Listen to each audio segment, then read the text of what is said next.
I love singing for the left hand only. We always start with both hands at the middle, 2 black keys, but I'm going to take my right hand away because this is for the left hand. We don't need 2 black keys in the middle, we need 3 black keys. So fingers number 2, 3, and 4 are on the 3 black keys below the middle.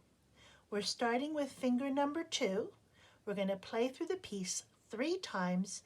Each time we have a different key to repeat at the end. I count and we play together. Ready?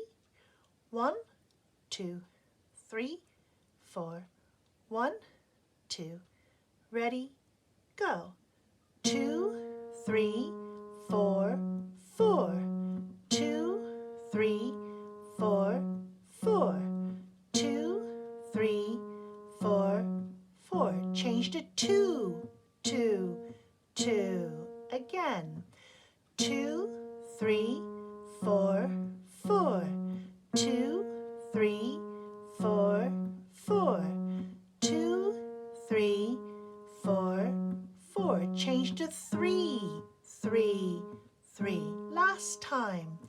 2, 3, 4, 4. 2, 3,